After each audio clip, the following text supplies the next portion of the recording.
to the LAN party. I'm Brendan. And I'm David. And we're here today to talk about Star Wars.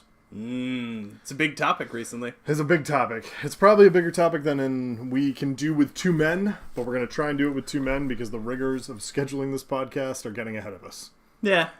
It's hard to get people in the same room to talk about things we love. If you guys are missing our producer and co-host Andrew Nelson or the Baron of the West End James Lowry, I can assure you they will be on future episodes. But for now, Dave and I are going to have to hold it down. But we're going to have to be brave because we're going to a galaxy far, far away in a time long, long ago. How does that work again? I mean, mostly what he's saying is, it's not here, it's not now, they're not humans, shut up. Fair enough. Yeah. I'll accept that. Holy shit, Star Wars. Star Wars has exploded. Star Wars has come back. A lot of new things with Star Wars. Like, I don't even know where to begin with this. I don't even know, like, how to get started. It's been... We begin with what's hot. The movie. Okay. I mean... We gotta start with the trailer. This has been a ride. Okay, so... Episode 7. We had a teaser. We did have a teaser. We've had good word. J.J. Abrams was allowed to lift the mantle to try and bring us back out of the dark side. I think it worked. Honestly. I mean, not even getting into the trailer or anything yet. This is the only time I want to address it. The aforementioned dark cloud over the series was obviously caused by the prequels. The movies that should never have been made. We could do like a 4.5 hour podcast. It's literally all over the internet. If you're somebody who likes them, you're probably a child and you just don't know better and you were raised with the Clone Wars, and that's fine. If you like them, that's fine. This series means more to me. It has more to do with my childhood than any piece of fiction I can think of. Like, I wanted to be a Jedi more than anything when I was a kid. Like, that was the one thing I wanted to do with my life. Jedi, astronaut, they're both the same. Yeah, like in my mind. NASA, you just sign up to be a Jedi. Yeah, that's pretty much it's pretty much magic. I'm not gonna lie. Also, creepy side note, the ISS decided to watch the film Gravity on a projector while they were on the space station. NASA, that's fucked up. Yeah, that's a little strange. That confirms they are more crazy than brave. That is not here nor there. It's kind of cool. Episode 7. We had a teaser, now we've had a trailer. If you haven't taken the time to see the episode 7 trailer that they put out, oh my god. Oh my god. It's pretty exciting. Yeah. You get glimpses of a lot of things in there. You do. You get to see a lot of interesting things in this trailer. So, okay. Here's the deal. The Star Wars movies that are going forward, we have them coming in a couple of varieties. Episode 7 is the continuation of the core series. Yep. And obviously we're going to get an 8 and a 9. Then they're also doing these anthology films, which of them we know Rogue One is the first one, which is a war movie. That's what they're billing it as. That just goes into detail into how the plans for the Death Star were actually captured prior to A New Hope. Which is an excellent thing to figure out. It is just rad. And this is the thing about them. Episode 7's trailer and the anthology movies as they've been announced and what they've been showing us with the concept art, the fan interaction, everything like that. J.J. Abrams is going back to what made it amazing. In all the small ways and all the big ways. He's also adopting a level of transparency that is very new for the series. This is no longer one man's baby. And I think this has been enabled by a number of factors, but what I really want to react to is how amazing it is. Like, as a fan of the series, we have a lot of access to the people who are creating it. A lot of feedback was obviously heard, and they've latched on to things like practical effects. They're latching onto the characters that were important to people and the ones that they actually cared about. They're not doing things to actively destroy the myth, like add metachlorians in to explain all the cool magic. Like, it's pretty much what it is. Just magic. Magic. Space magic. Just deal with it. Like, I was even pleased with Chewbacca. I'm not gonna lie. Like, We've had talks about Chewie. Oh my god. So I was watching, the first time I saw the trailer was when it broke, which we were at work. Yep. So I'm sitting in my cube, and marking up claims or whatever. I'm like, oh, new Star Wars trailer's out. Okay, the internet's freaking out. Twitter's blowing up. Everybody's freaking out. I gotta watch it. So I put the trailer on, and it starts. It's got that long shot on Jakku of the speeder going by, like the wreck of the Star Destroyer and the down thing, and I'm like, oh man. It starts playing like the binary sunset theme thing that's going on there. I'm like, all the feels. And then Luke starts talking, and I'm like, oh Jesus. Oh god, and it's just like little cuts, like they're like this Christmas. Obviously, there's no douche saying that, but like it's showing it on the screen, and then like Luke's new robot hand touches R2. I'm like, oh my god, that looks so good. Oh my god. Then it cuts through like that weird alien handing, I presume, Leia the Luke's old lightsaber, and then we see all these like little cuts and all these things like this, and it's like slowly building, like as it's going, it's just getting cooler and cooler and cooler, and then it cuts to Han and Chewie. And rather than what happened with Indiana Jones, where I said, Jesus, Harrison, you're getting old, I saw the two of them there, and I was like, old friends. And that was it. I was bawling. Yep. In my cube, alone, grown-ass man. I'm like crying at a little movie on a TV that I have to hide because I'm not supposed to watch videos while I'm at work. Supposed to. Yeah. Holy shit. I remember, it's funny because you sent the link out pretty much immediately. Probably as soon as you stopped bawling. Yes. And so I watched it, and then halfway, 3/4 of the way through, you came over to my cube, like the kid before Christmas. Oh, yeah. Like, you're up in your room waiting for your parents to get up to go down and open presents. Oh, my God. And it's coming out later.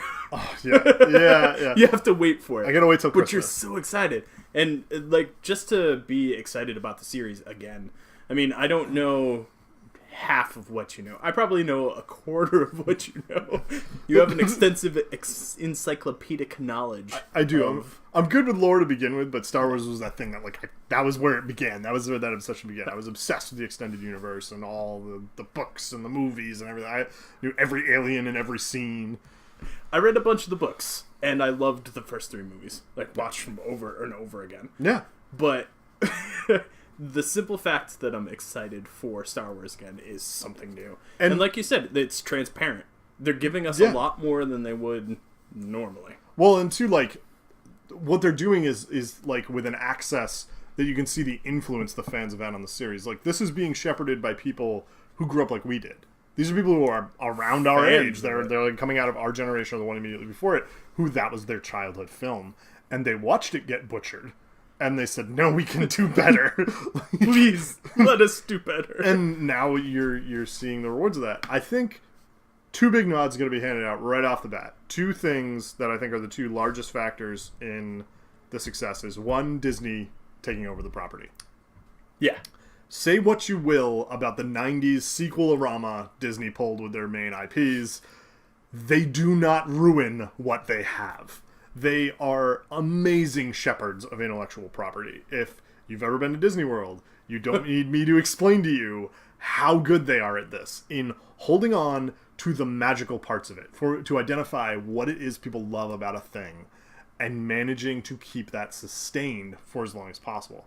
And I think their purchasing of Disney, their purchasing of Star Wars by Disney, this is clearly a financial move that will make them unprecedented amounts of money compared to their other IPs. Like, there's no way that's not true. But there is also a culturally significant thing that they are now the shepherds of this IP, in that it will be safe. And I'm sure there were plenty of people working at Disney, Imagineers, various producers, and the people at the upper end who were like, this is a thing that will die if somebody doesn't take it on, and we are one of the only institutions that could do it. I don't think I can name any others. It would be really hard to find any other place that could probably manage it. I mean, it's possible that if ILM and Lucasfilm stopped being directly managed by George Lucas, they could maybe get the series back on track. Not without a lot of outside funding, not without a lot of complications. Disney is the nexus of controlling the entire production line. Yeah. Through merchandising, through throughput to their customers on every level. Like, they're good at it. And they're very good at it. Like, they are the ultimate win, and whatever amount of money they paid for it will obviously be worth it, because Star Wars, even through the dagger that got driven through its heart, has remained culturally significant. It's a phenomenon. It's a near religious. And watching the Star Wars event that they had going on, where they did the Star Wars week, it is religious fervor. Like, you watch these people who are literally, like, freaking out. Like, R2-D2 comes out on stage, and there are people screaming and losing their fucking minds because they're in the same room with R2-D2 that's in the film. And then they drive BB-8 out onto the stage, and they're losing their minds for several reasons. 1, he's there and he's realizing things go. And 2, because it makes no sense. How is that a practical effect? He's a little robot ball thing. It's like a beach ball that rolls with a head on it that moves. It is a droid. They made it. Like, somebody sat down and was like, oh, there's no way to fake it. Invent positronic brains and anti-gravity devices and magic droid parts, and then it'll be alive. That's the simplest way. JJ, there's no other way to do it. We have to invent a robot. Hey, man. You gotta do what you gotta do. Yeah. I think the second side to its success is J.J. Abrams. Yeah. I am a big effing fan of what he did with Star Trek. For me... Star Trek remixes or remixes? We're white. Yes. We're never gonna do that again.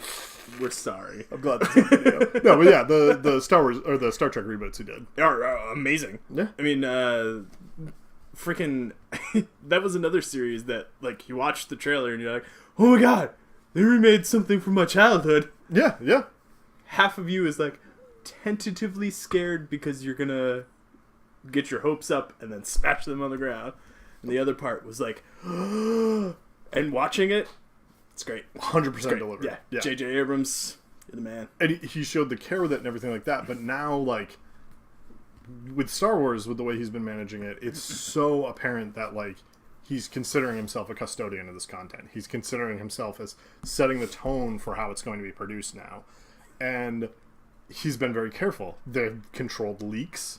Yep. They've controlled the press perspective on it. He's controlled all of these, like, sensitivity issues around the casting and things. Like, he's been very adamant about the fact that there are more female characters in the new stories he's doing than have been in the previous ones, and they're not a bunch of Mary Sues.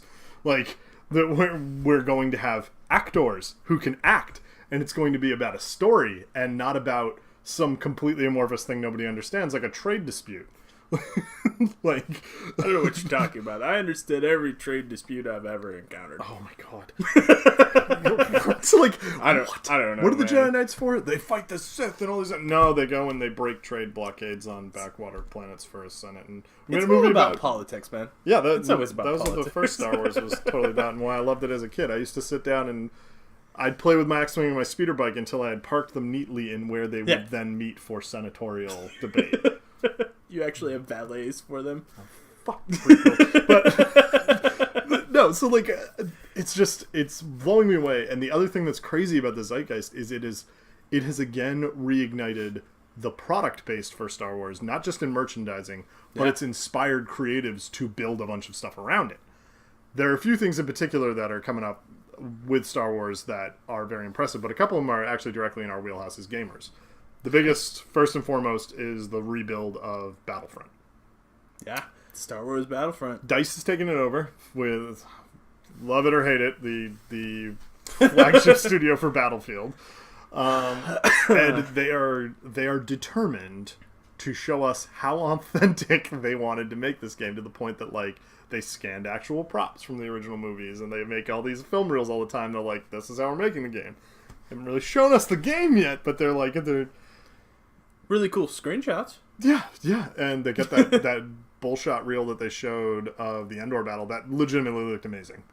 Now, the people who have handled it for preview events have said the game does not look like that, but it does not look significantly worse, and that what they played. Well, I mean, that's cool. That's what you get with trailer teasers. Yeah, like E3, you're getting something way above the grade you might actually receive it at. Now, the fear is that it will get a Watch Dogs out of this. Will be. You had to bring Watch Dogs out. I was so excited for that game, and fuck it. God, sorry for the bad language. The game is just a lemon. Don't bother. And that is like the classic E3 oversale, because we got that for like 2 years and it just kept getting worse, which we didn't understand. Like, when they first showed it, it was like this mind-blowing, like, hacking, cyberpunky kind of near-future Chicago game that then turned into Grand Theft Cell Phone. Like, it was just a badly worked Grand Theft. Yeah, like GTA was like a masterpiece, and then we had Watch Dogs, which was just a disaster. Like, it wasn't I mean, really, that's my hesitancy there. And is it gonna be bad? I got a few concerns about it, but then I was heartened when I thought about these. So my chief one is, will the multiplayer actually work? Because the first concern anybody should be having, whether you're a Battlefield fan or not, is, can DICE deliver on the promise of functioning servers and functioning gameplay? To my knowledge, they still haven't with Battlefield. It still doesn't work right. That's not a strong endorsement. No. Just laying it out there. That's not a good thing. It's a good reason not to buy the game. Yeah. But unfortunately, flip side of that is a new product, new engine, new entire design philosophy. Well, I guess it's not a new engine. It's probably actually in the Battlefield engine. But new art assets, at least. New setup for the gameplay. This has third-person elements in it. It's based around a totally different system of scoring and multiplayer design in terms of how the AI interacts with you, because there's all these AI units running around and things like that. So hopefully the redesign is so holistic and across the board that they're going to avoid whatever problems they get into Battlefield they're not going to carry over. All right. Second concern with it is I was a big Battlefront fan. I liked the original one. I liked the sequel a little less. And then the longer that franchise kind of lingered on, the worse it got. My concern here originally was that they would be bringing back some of the elements I didn't like, which were the space battles and the ultimate units, which were like playing as the heroes. I think the space battles are definitely part of the They're game, not right? in it, straight up. There's no space combat. Really? It's all in atmosphere. It's all on worlds. So it's X-Wings in atmosphere. Right. X-Wings, TIE Fighters flying around on like Tatooine or Jakku or Endor or wherever. But it's all in atmosphere. There's no Z-space flight involved. Okay. So I'm on board with that. I liked the boarding action aspect of like raiding a ship, but it never panned out the way that you wanted it to. And yeah, no. So that didn't work. So I'm glad that's gone. They did keep the kind of kill streak, if I'm doing really well in the battlefield, I get to play as Darth Vader thing. This wasn't something I liked that much about Battlefront way back in the day, but I'm also remembering way back when I was a big Counter-Strike player. So that was like, to give you context, that was the last time I was big into Battlefront. That was the last time we had a legitimate release of this game. It's a long time ago. That was a different me. I didn't play as many competitive online games, and pretty much the only ones I did were white-knuckle, difficult ones that had no fluff or muff to them at all, and you just ran around and... Yeah. Pretty much Counter-Strike. Yeah, pretty much Counter-Strike. That was what I played. And it was as hardcore as it got. And then I eventually got into Call of Duty afterwards. I wanted something that was a little more casual. I like the appeal that Battlefront in and of itself is a less dense environment so that it can be more entertaining. And if Battlefield has one thing that's always appealed to me, it's the total zaniness of the battles. Like the fact that like your ship can get shot down, you get out of it, you run over and meet up with your friend who's got a rocket launcher, and you blow up the AT-ST that just shot you down, or... You know, like, you land a jet and give it over to your friend who's a better pilot because you know he'll have a better shot of taking that thing out. And then you and your little Celestin friend set up their energy shield and bait the troops out over here and, like, thin the infantry. Like, those kind of, you know, emergent I like that. Gameplay sounds awesome. It brings a lot of strategy into the gameplay. So it's not just, I mean, not to knock on Call of Duty, but Call of Duty's very... It's a Twitch shooter. Twitch. Yeah. Yep. there's nothing to it. It's you and there are other people there, but that's not really the point. Like, no, that'd be awesome if it could transition smoothly. And I think with their concentration on the art and the fact that they're branding all this stuff together, they pushed the launch of Battlefield so it would be close to the movies, so that they're riding that whole wave. That's just a smart business plan. It is, and I think it'll also probably in the end actually help the game, because they're building this for an event. This isn't just we want it to be close to the movie so that we can boost sales. They want to be part of this thing. Like, this is a team that got a chance to make a very rare thing. They get to work on a Star Wars game that's canonical, that's part of the franchise, when the franchise is coming back for this good thing. Like, I feel like as an artist, if I had the opportunity to work on Star Wars as a franchise, that'd be a big deal for me. Like, that would be huge. That would be a once-in-a-lifetime kind of opportunity.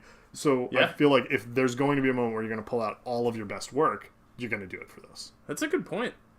So I mean, really, when you get to refire that like, oh, Star Wars, I had some great ideas when I was a kid. Yeah. Why don't we use them? Well, and how many times have they been, like, recreating moments from Star Wars that they loved in their own work? Like, how many times have they been, oh, man, I just wish we could do, like, a X-Wing skin for the jet. That'd be rad. Oh, well. Like, I'm sure it's, like, all the time. I remember thinking when Amy Hennig left Naughty Dog, and she wasn't going to be on Uncharted and everything like that. And then we found out she was going to make a canonical Star Wars game. She's working on one out there that's, I'm assuming, heavily narrative-driven because she's writing it. A lot of people were talking about that, and they're like, oh, man, where's she going to go? What's she going to do? That's the kind of opportunity you seize when your name's big. You get to work on a project like that. Like, you get to say, well, I'm huge. I'm really good at what I do, like J.J. Abrams. now I want to do Star Wars. Like, you don't just get to wander into that. So I'm assuming if DICE ended up being the studio that was going to build this, it wasn't just because they had a multiplayer background and they knew how to make a shooter. It was, they had interest. There must have been people on that team who said, we can not only make the kind of game you want, we can make the game you want. So, and you can't pass up on a chance like that. No. At all. No. You'd be nuts to. I mean, once of a lifetime, working with childhood, nostalgia. Now, the movie so exciting. And Battlefront only get to bite at my wallet once. Clearly that wasn't going to be enough for Disney. They have done what we knew was inevitable. They have announced that Disney Infinite 3.0 will be featuring a large cast of Star Wars toys. Danny and I already own a good number of Disney Infinite character figurines. I can see most of them now. Yeah. That is going to explode. I already want them all. Like, we've seen pictures of literally like 2 of them at this point, and I'm like, nope, I want the whole run. Every last one of them. Not to mention the Disney Infinite is awesome. Yeah, it's a good game. It's like the closest thing we have now to a mascot platformer. We don't really have those anymore. That is what we have, and it's a rad game. I'm actually excited to play it with this Star Wars environment. I mean, I like the Avengers stuff. I like the rest of it. It was not like a game with so much depth that I was invested in that. But the Star Wars thing's enough of a hook. Like, for me, I'm like, okay, I'm there. I think it's more your collecting habit. It is, too, and I really want to buy more Star Wars toys. The little figurines, man. Oh, those are going to be so awesome. Oh, my God. So cool. Yeah, I'm just so excited for it again. And to have this kind of excitement about Star Wars is... It's been a long time. It's been a really long time. Like, forever. I remember, shout out to Jared Fullerton, your friend of mine in high school. I remember... in elementary school. He's a friend of mine from when I was a child. What's up, Jared? Hey, Jared. We used to hang out, me, him, and this other kid, Tom Perkins. We would play the pen and paper Star Wars RPG in like we'd be running little campaigns and missions of it in study halls, and then like after school and like one-offs. We had like storyline characters, but it was these really like pulpy little adventures that like I could make up on the fly. Like, oh, you guys are gonna sneak in and take over a clone trooper facility, and it was just like a little shootout encounter that you run. Or like, oh, I wanted to make a new character, so I made a dinosaur man from one of the extended universe books. He's gonna fly an A-wing. He's a Tyrannosaurus Rex. I don't know how he fits in the A-wing, but we'll make it work. And like all these arms hit things. Yeah, and how does he like the levers? Pedal driven. I don't know what's going on there, but. Now I'm just envisioning a T-Rex in an X-wing. Oh yeah, it's so good. Favorite image. And like I remember just like fucking loving Star Wars so much that like back in the day I could invent stories about it like all the time. I wanted to play in that universe. I wanted to do all those things. Its pen and paper RPG was a dense piece of schlock. It didn't work very well. This is before most paper. For those of you who invested in it, it was not a D20 system. This was their D6 game before Wizards of the Coast acquisition, before it moved to the 3.5, and then whatever it is now. I think it has its own system. But don't have any idea. It was its own D6 game that didn't really work that well. It did for like some of the characters and things, but it wasn't amazing. But I had so much fun playing that.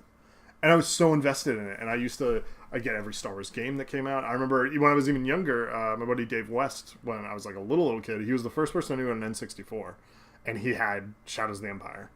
And this was before I knew it was a book or anything even about it. Like, I was like, who's Dash Rendar? And then, like, you get this game that now looks like just a horsey pile of garbage. Like, it's N64. Most of the games look like horsey piles of garbage. Blown out textures, really bad frame rate. Like, nothing is good. Back in the day, it was awesome. It was mind-blowing. Like, I was like, oh my god. I remember the transition from old brick Nintendo to N64. Oh, yeah. Specifically, I'm going to play Pod Racer. Another great Star Wars title. Pod Racer, oh my god. I don't know if it was great.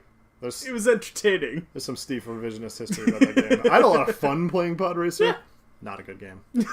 Not a good video game. Sorry. People are going to be raged. I mean... Pod Racer, dear classic. And, like, this is the thing, too, is we tried to love the prequels for what they were for so long. Yeah. And I think some of that is forced. It's got to be, because you're so tied to the universe. It's forced, but then I think there were a group of creatives who came in after the fact that the second movies get made, and we had some of this content where they were like, can we fix it?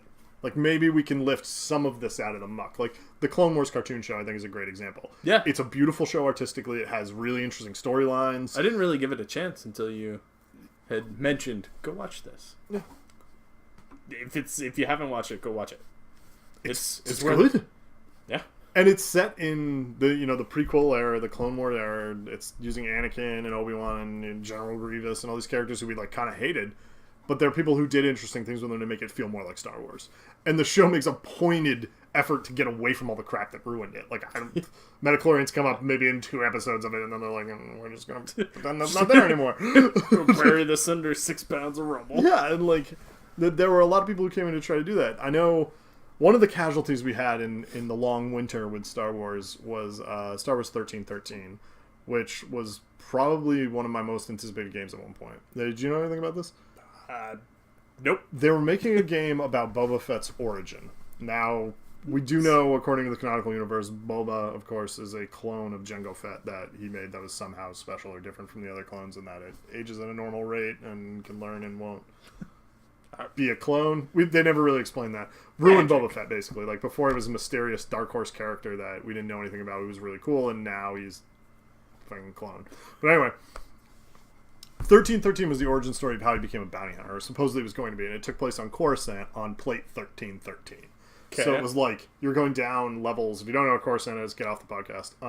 You're going down levels into the Empire City, and basically 1313 was like one level of the city. It was like sort of underground or whatever. And you were going into this place to catch a guy. So it was like when Boba was not like super legit with his Mandalorian armor, like it's when he started out. And it's this first, like, major hunt. The first bounty. Yeah, and it was set up to be an Uncharted, like, third-person shooter with, like, traversal elements and all these things like this. And there's a video. That sounds promising. Yeah, there's a video you can find of it, and in-engine it looked gorgeous. Like, there's these shots of them, like, as, like, a commando group, and they're on this, like, bus car thing that's, like, flying through Coruscant and stuff, and it gets attacked, and then they're in, like, a little laser blaster shootout with these guys, and they rappel out of it onto, like, another part of the building, and they rocket down onto these things, and it was, like, this kind of like squad-based thing that looked sort of Mass Effect-y, where he's like giving orders to teammates to like go up and take things, and they were like, yeah, this game's coming, it's gonna be amazing, blah blah blah blah. That sounds awesome. Dead. When they killed LucasArts, it just died with it. Nobody wanted to pick it back up. That's production. A sad story, man. Now, those were other people who were looking at this thing, and they were like, not everything out of the Clone Wars needs to be terrible. Star Wars can live again. Let's breathe some life into it. And I think what eventually happened was people saw the Disney acquisition coming. Like, they must have known that. The production places, when LucasArts was closing, they already knew that this thing was going to happen, even though it was in public. And I think a lot of these people, somebody probably went to them in a room and they were like, it's going to be okay. You'll find a way through this. You're losing this. Come with us and help us make this. This is the future. And now we're going to get those things. Like, they're coming. It's just so good to have back. Would you say it's breathed a new hope into Star Wars? I'm sorry. Yeah, I think that's actually the core of it, is hope. Like, we're back to a place where I feel safe in hoping. Well, you're that child again. Yeah. It's like when I was a kid. Just buzzing about something you love. And it's really interesting for me, too. I noticed this when we were at Avengers. I saw Avengers Age of Ultron over the weekend. I haven't seen that. Any good? It's fun. It's worth a movie ticket. So it's a Marvel movie. Yeah, it's really fun. Doesn't make a damn bit of sense, but you don't care. It doesn't really need to, right? No, it doesn't. Yeah, that's not the point. It's snarky one-liners and people throwing motorcycles and lasers, and there you go. Yeah. Have fun with your movie. Every Marvel movie ever. But while we were there, people who were having even more fun than me were the kids. And it was really funny to watch. There was a whole birthday kid. It was sort of an interesting story about parenting, too.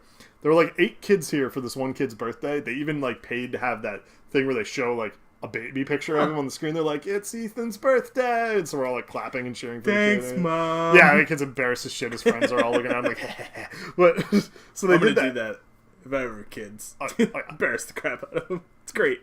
So that they're there, and those kids are like perfectly well behaved. Their parents are like bringing them junk food and everything. They're like making them keep quiet and everything. But they're losing their minds in like a respectful, like quiet way. They're sitting there like just like freaking out. Like the Hulk smashes through this building, and you just see all the kids go, oh, yeah! Like, they're just like freaking out in their chair about it. And there's like this great part where spoilers if you haven't seen it. There's this tiny little part I'm gonna ruin.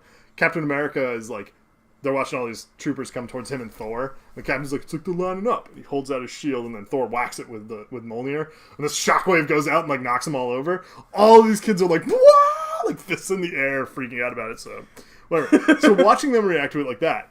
Then there's this kid to Danny's right, who's there with her dad, or his dad, and his dad's just like asking him like millions of comic book questions while he's watching the movie. Like clearly he has no idea what any of these characters are. It's like the Hulk's freaking out, and like the Black Widow comes up and is like trying to calm him down. He's like, wait, why is the Hulk mad at her?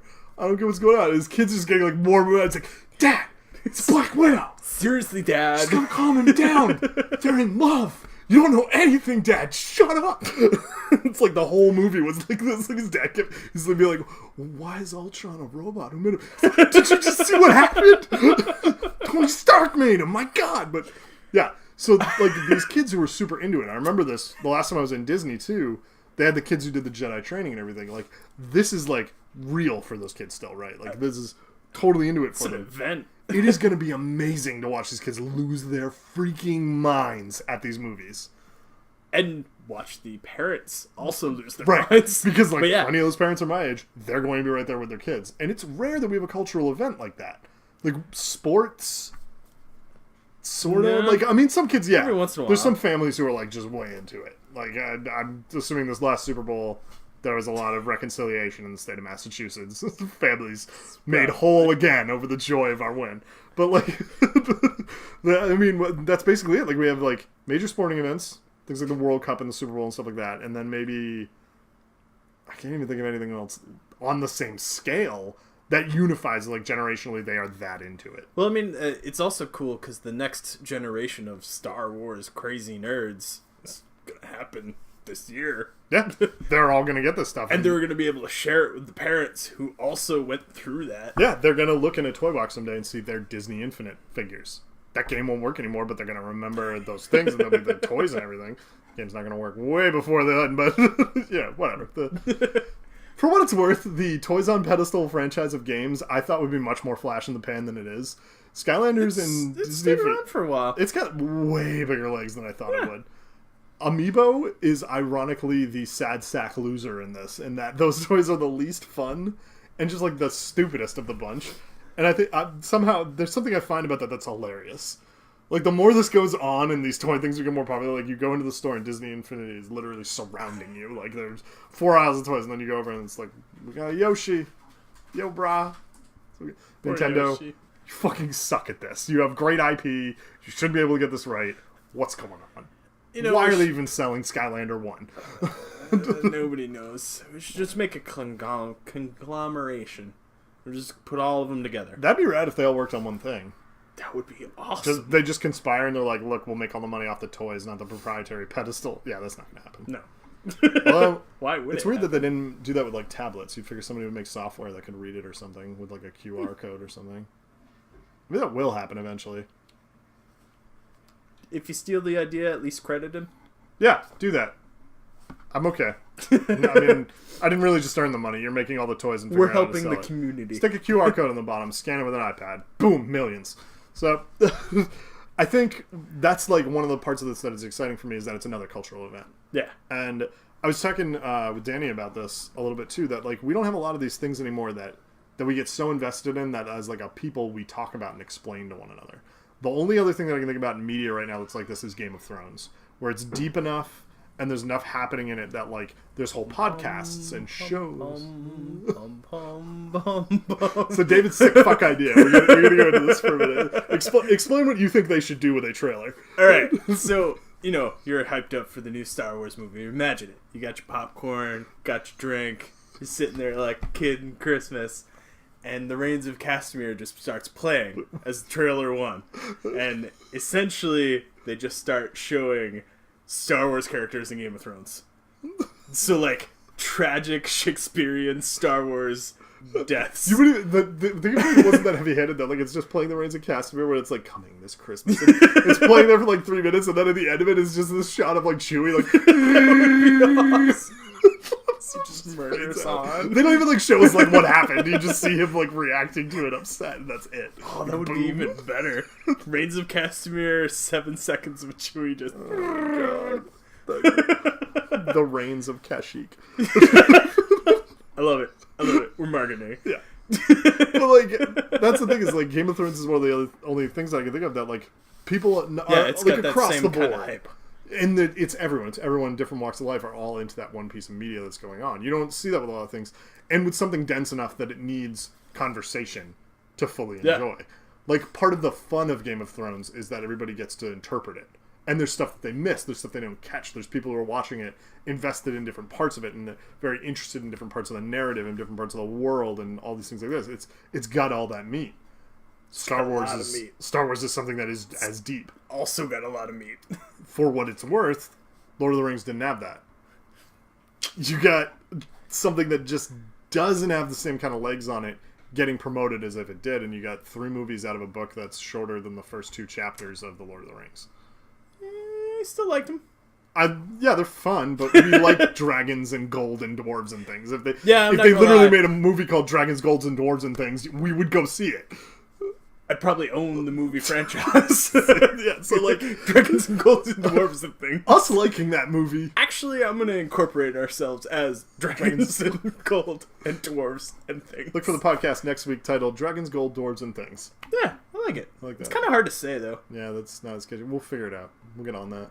D, and G? D, and G. D, and G. Yeah, you can't even make a jingle out of that. This is a horrible idea. That doesn't work. I immediately take it back. But yeah, you're right. The Star Wars has a lot of places they can go now. I mean, they're starting like new canonical things. They're adding things. They're making sure, So here's the thing for me. You said you read some of the Star Wars novels. Yep.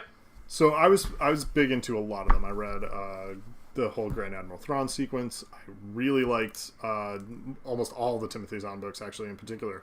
My favorite novel, though, is Shadows of the Empire.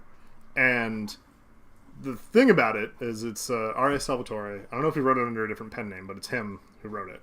And the thing about it is it was one of the bridging novels, one of the like alt history kind of things that actually worked brilliantly. Like his explanation of what happens between Empire and Jedi was just perfect. It fit like exactly how you wanted it to, and had really cool characters in it and really good storylines. It's like that missing puzzle piece. Yeah. So they announced that they're killing the entire extended universe when Disney took over this.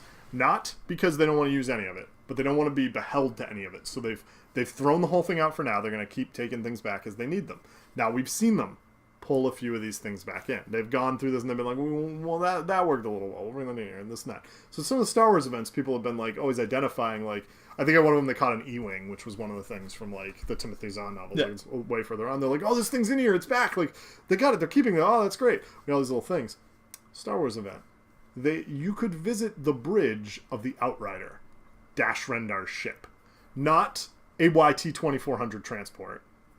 The YT-2400 is the more advanced Corellian version of the YT-1300, which was the Millennium Falcon. The YT-2400, it's not some generic Corellian boat cruiser. This was the Outrider, which is Dash Rendar's ship, which gives me this tiny bit of hope, but legit hope for once, that Shadows of the Empire will come back. Maybe just as a game, maybe as a comic book series. Be cool as a game. Maybe as one of these anthology movies. If you got Dash Rendar's story, how rad would that be? That would be awesome. I'd go watch it before when we were talking about 1313. So supposedly too, the second anthology film is the new origin story for Boba Fett. Really? So maybe 1313 got hard rolled into a film, and they said your story's great, we can't make the game anymore. Here, let's make this awesome movie. Let's see if you can just do a movie. Like, that'd be rad, too. That would be awesome. I think, too, the anthology films, they're unique because they give them a lot of opportunity to tell these other stories where they don't have to waste exposition time from the core ones. Yeah. And Star Wars has so many interesting little things like that you could want to get invested in. There's just stories they could do forever like that. They could go for a long time. And hopefully, this just rekindles. Like, we'll see Star Wars for the next, I don't know, 50 years. Plus, like, think of all the opportunities for all of these people to now touch the product because it's Disney who's mastering it, and it's George Lucas doesn't have to do everything on it. Like, I know for me, if they said Stephen King's doing a short story in the Star Wars universe, like, come here and read it. It's in set this in anthology Maine, collection. but Star Wars. Yeah, it's in Maine. It's about a kid with Star Wars toys. That's what he would write. That is 100% what that story would be. You find that out at the end. Yeah. Yeah. That is what like if they did that, but like how we're on to you, Stephen King. What if they said, "Oh, Brandon Sanderson is coming out. He worked on this game's script." You'd hear me girl scream, like fangirl scream. Yeah, like there's all these people who have like come to prominence since then who could now come in and like lay a hand on it. If they said even like D.B. Weiss is gonna write dialogue for one of these anthology films, I'd be like, done. Get me in there. Like, I mean, there's so many people now who can come in and work on these. That is really cool. I didn't even think of that. Yeah, and like the potential for it just keeps getting bigger and bigger because now it's this thing. And it's becoming back to be the epic franchise we know it to be. Holy grail. Well, I'm obviously crazy excited about Star Wars. I basically just ranted at David with you watching for however long this has been going on. It was abusive. I can't take it anymore. Let us know how you're feeling about Star Wars and its recent revival, the Star Wars Assance.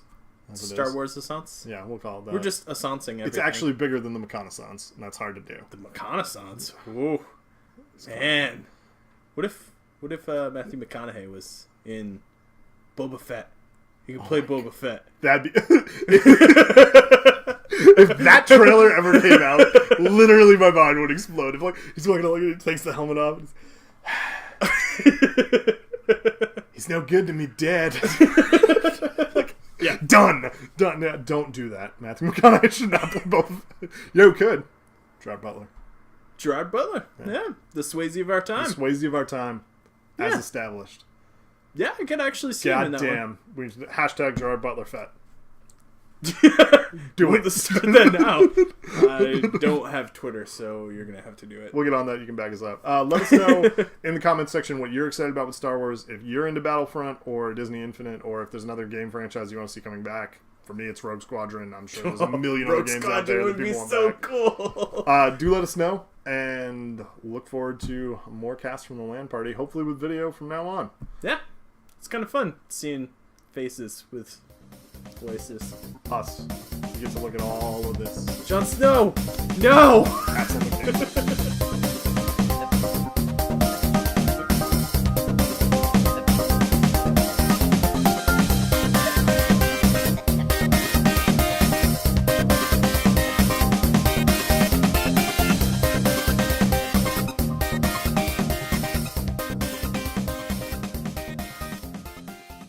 Dun dun dun.